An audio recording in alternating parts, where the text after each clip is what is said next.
Welcome back, everyone, here to Live Now from Fox as we continue to hear more about lawsuits against Twitter, and there is a new round of lawsuits being filed. Let's listen right here on Live Now from Fox. But let me just give you a little bit of introduction about what these legal proceedings are about. Since Elon Musk took over Twitter just over a month ago now, the events that have unfolded are unlike anything that I have seen in my nearly quarter century representing employees. I have never seen an owner of a company feel so privileged to think that he can just run roughshod over people's rights and not give any credence to what their rights are under the law.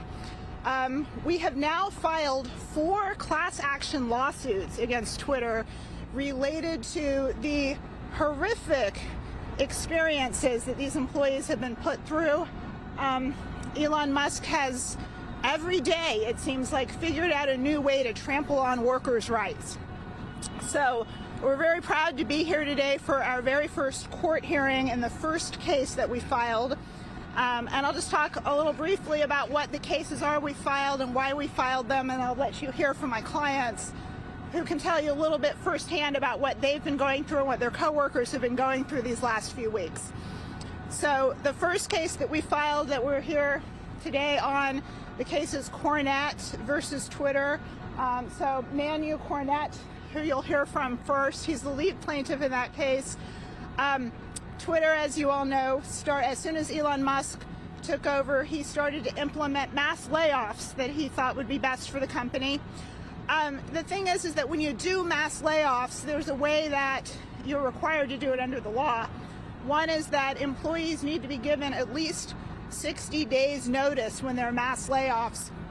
Not all the employees got 60 days notice. Manu Cornett was the first of the Twitter employees to be let go on November 1st. He did not get 60 days notice. He did not get an offer of any severance pay. We have made claims in this original case that Twitter violated the Federal WARN Act as well as the California WARN Act requiring that notice. And then in addition, what Elon Musk did was throw in the trash the promises that Twitter had made to employees during the turbulent months leading up to Musk's takeover of the company. When Twitter was very concerned about what was going to happen, whether employees were going to jump ship to go to other companies, they made some promises to the employees. One of the promises that they made in order to keep people at the company was that if there were mass layoffs, the employees would get at least as good a severance as had previously been offered. That included at least 2 months base pay, 3 months of equity vesting, continued bonuses, and continued health care contributions. But after employees were told on November 4th that they would no longer be needed at the company, Elon Musk said that they would be offered 1 month severance after their for a number of them, 60 days notice was given, but those employees were only getting a 1 month severance rather than the additional severance that had been offered. So our first case is seeking WARN Act penalties for those people who didn't get the notice, as well as the severance payments that had been promised. Following that lawsuit, we filed several others. We filed a lawsuit on behalf of contractors who were paid through Twitter and a contract company. They got no WARN Act notice. They also didn't get their final pay upon termination, which is in violation of California law.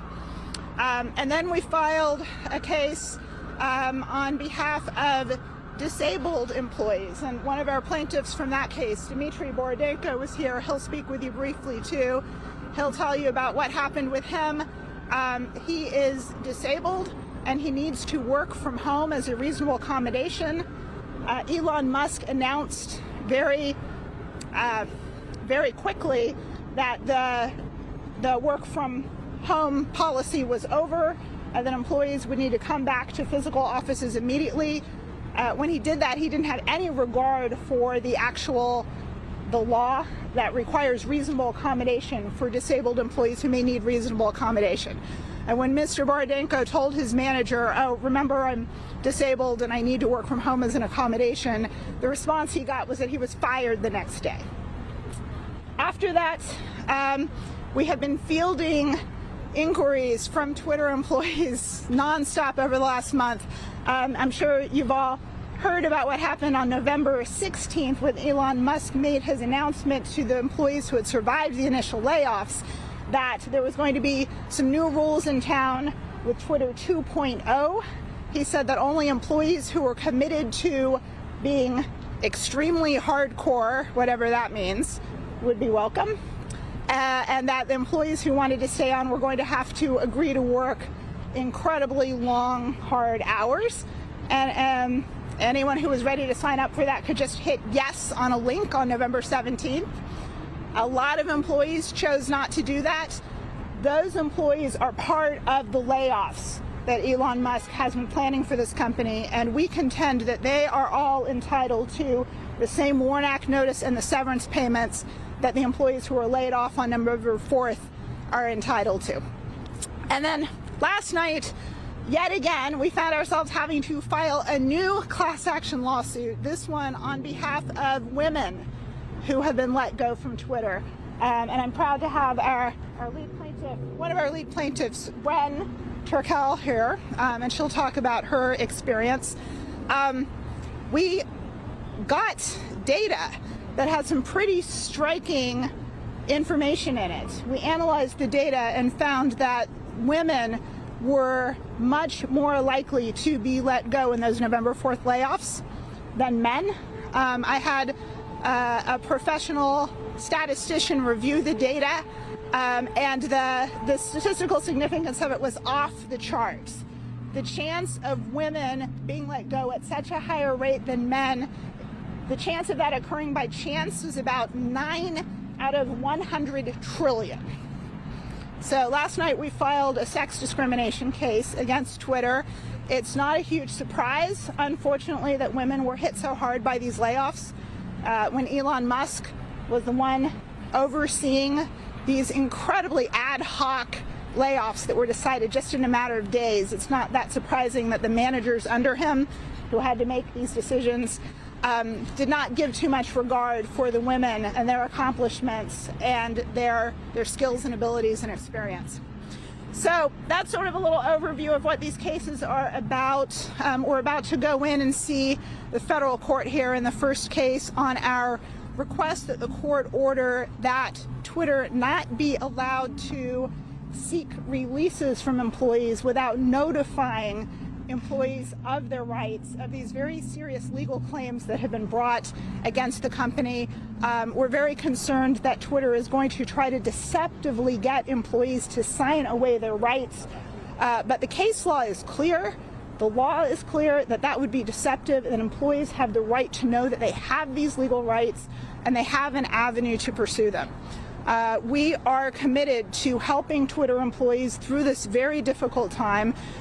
This isn't just, buying this company seems to have been a bit of a toy for Elon Musk, the richest man in the world, but there are people's lives at stake here. There are people's livelihoods. Real people were impacted by these decisions. So I'm very honored to be representing these very brave employees here who are standing behind me today. So I'm going to have each of them just for a minute tell a little bit about their experience and why they're here and why they're doing this, and then we're happy to take some questions. So I'm going to start with Manu Cornett. May I ask how you spell your name, please? Last name C-O-R-N-E-T. First name is Manu, M-A-N-U, which is short for Emmanuel. I'm an engineer. I'm also a cartoonist in my spare time. That's at least two reasons for me to not be very good at talking in public. So, my cartoonist side has been having lots of fun, but my engineer side is not having that much fun, especially with my colleagues. I'm really one of the lucky ones. I don't have any visa issues. I don't have any healthcare issues. I'm okay financially. I don't have any huge pressure. But yeah, it seems like those layoffs has been done in a way that's really very clumsy and inhumane and potentially illegal, it seems. So Musk seems to be doing what he wants first, and then if there is any aftermath, he'll deal with that later. So this is the aftermath. And just another thing I'll say about Manu, he also has a charge pending at the National Labor Relations Board, which we have filed for him. He was the first of the Twitter employees to be let go, and it happened just, I think, about an hour after he posted something for his colleagues to be able to download their documents if they needed support in case they got laid off. He was trying to help his colleagues be able to protect themselves in the case of potential layoffs, and he got fired right after that. So the National Labor Relations Board is investigating those charges. We have filed other charges with the National Labor Relations Board on behalf of employees who were protesting Musk's policies, including the abrupt return to office policy. They were actually planning a strike for the day of November 17th, and they were compiling a list of employees who would participate in that strike. The strike got scuttled by Musk's ultimatum that people let him know that day who was going to sign up for Twitter 2.0. But it's very clear that this company is doing all it can to disrupt worker organizing, and that's also illegal. So we're looking forward to the National Labor Relations Board weighing in and investigating those charges. So next I'm going to introduce Justine DeCaries. She's one of the lead plaintiffs also in the original case, which is seeking the severance pay that Twitter employees had been offered. May we ask her to spell your name as well, please? Sure. So my first name is Justine, Justine. Last name DeCaries, D-E space C-A-I-R-E-S. Cool. Hey folks, my name's Justine DeCaries. Like Manu, I was an engineer at Twitter on the web team. I'm doing this particularly because, you know, as you could probably guess, I'm young. I can take on a little bit more risk than my colleagues who have families, children to care for. I do have a family. I have my two parents. That's why I'm doing this, particularly around the severance details. It would have been very important for us to get the severance that we were promised as part of the merger agreement by Twitter. It's particularly important for the people with kids, with bigger families than I have, but it's important for me too. It's very important for Elon Musk to realize that he may be the richest man, but he is not above the law, and the law in this case is clear. So thank you all for coming out here today. Much appreciated. All right, next I'm going to have Dmitry Borodenko speak to you. He is the lead plaintiff in the case challenging Twitter's discrimination against employees with disabilities. And I will point out also that we amended that complaint just last night to add claims on behalf of employees, many of whom have reached out to us, who were either on family or medical leave or were planning to take family and medical leave, but then were terminated by Twitter. And in fact, the lead plaintiff for that claim that we just amended in, his wife is expecting a child in December. He had applied for and had been approved to take paternity leave from December until May, until he was abruptly terminated by Twitter. So we have a claim also that Twitter has violated the laws, both the Federal Family and Medical Leave Act, as well as California law protecting workers who need family or medical leaves. So, Dmitry. Hi, my name is Dmitry. The way you spell it, D-M-I-T-R-Y. Last name Borodenko, B-O-R-O-D-A-E-N-K-O. I worked as engineering manager at Twitter, with a lot of people reporting to me, more than usual for manager, even more when 2 out of 3 managers in my team got laid off, and I ended up having a lot more reports than I had to. But that's not the biggest problem I had. The biggest problem was that me and all of the people on our team were reassured many times by Twitter throughout the year as this acquisition negotiation and lawsuits around it went on, that Twitter has secured benefits for everybody, and including severance pay, including ability to work from office, including work from home accommodation, which was particularly important for me. As a cancer survivor, I'm at additional risk from COVID, because if I get COVID and my cancer returns, I can go back to chemo. And timing of going into cancer treatment is essential. It's basically a life or death situation. So I don't want to put myself in that kind of risk. And now with all these layoffs, my health insurance is disrupted. Nobody I know of that was laid off ever got back from Twitter whether or not they're going to get COBRA documents to renew their health insurance. It's a lot of stress for people. For people on visas, it's even worse. People have 60 days to find their new job. And once again, they're very assured that Twitter is going to have special accommodations for that and to keep them on the payroll as long as possible so that they could have extra time to find their next job. And that also never happened. So I decided to reach out to Shannon and find out what can we do about this situation, because it's not okay that so many people get laid off without any kind of protections that the law is supposed to provide. Thank you, Dmitry. All right, so the last client I have here to speak with you is Ren Turkel. She filed a lawsuit last night on behalf of women at Twitter.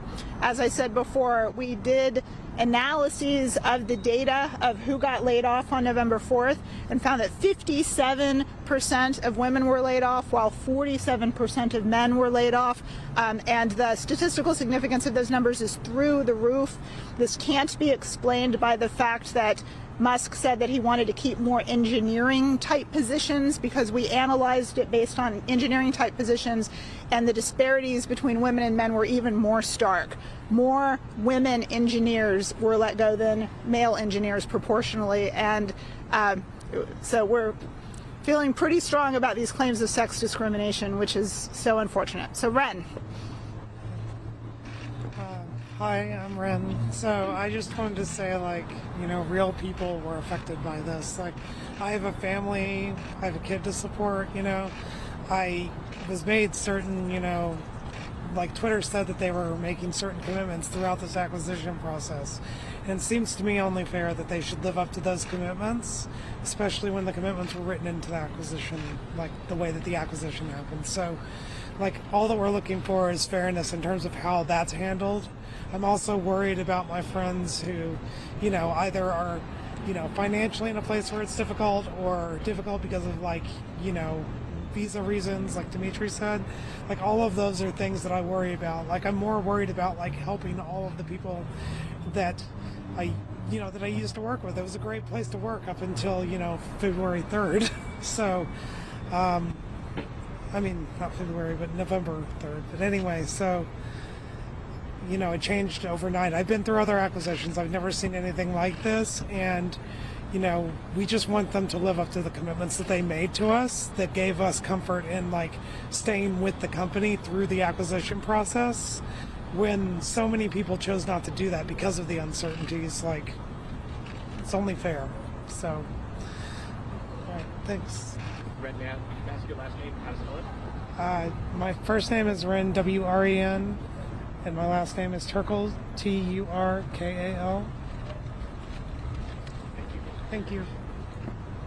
So before I open up to questions, I just want to explain another very important part of what's going on here. Elon Musk and Twitter think that they can get away with violating the law because they're never going to be held accountable in court, because they've made employees sign arbitration agreements. The U.S. Supreme Court, unfortunately, over the last decade, has been allowing companies to use arbitration agreements in order to completely avoid their legal obligations in court. We are arguing to this court that those arbitration agreements are unconscionable and should not be enforced. But if the court does say that these claims need to be brought one by one in individual arbitration, we are ready to do that. Our team stands ready and able to represent hundreds or even thousands of Twitter employees individually in arbitration, as we have done with many other companies. And we want to make sure that Twitter regrets ever saying that any claims brought against it would have to be done individually one by one, because we know how to show them one by one. So, open it up now to questions. So how many women, how many men work at Twitter before and now? So we can get you a copy of the complaint. We have the statistics detailed in the complaint, which show the disparities between women and men being selected for layoffs. So we can get you a copy of that if you don't have it. That worked there before and worked there now. It's all. I don't have the numbers right off the top of my head, but they're detailed in the complaint we filed last night. So we've heard about a lot of these cases. The professionals. I was wondering if you might want to comment on the custodians that have also been fired, some of whom have showed up behind you. What do you think about those workers also being fired and losing their benefits that they need to help their families? Yeah, no, it's despicable. Elon Musk, the richest man in the world, thinks he can walk all over workers' rights. We stand with the custodians. And it's just shocking how he's been trying to interfere with workers organizing. We are going to stand up for workers, all types of workers who have been victimized by Elon Musk's practices. Could they potentially also be included in some sort of a class action, and you have a suit for people specifically who are contractors? Yes, that's right. Well, I'm happy to talk with them, and we'll see. We'll see what we can do. We've heard about multiple cases and multiple fronts. For today specifically, what is today's court proceeding about? And have these other cases already been filed in federal court, the paperwork for those other cases that they've been filed? Yes, all of the cases that I've described for you today are on file in federal court. We have filed 4 class action cases in this courthouse. We've also filed 3 charges with the National Labor Relations Board. The hearing today is on an emergency motion that we filed in the original case, Manu's case, in which we are asking the court to order that Twitter, if it's going to try to get releases from employees through severance agreements that they've said they're going to distribute, that employees need to be notified of their rights and be aware of these claims that have been filed on their behalf. We filed a similar motion and won a similar motion in a case that I had earlier this year against Tesla, where Elon Musk did the same thing. He laid off lots of Tesla employees and didn't give them advance notice as required by the federal and California WARN Acts. They were entitled to at least 60 days advance notice. He then quickly went around and tried to get employees to sign away their rights in exchange for just 1 or 2 weeks of severance pay.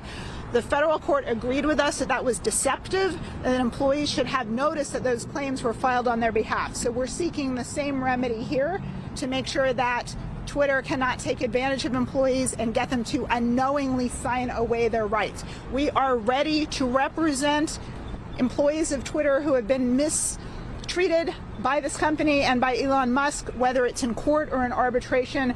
We want to make sure that employees know they have rights and that we stand ready to represent them and fight Elon Musk in his blatant disregard for their rights.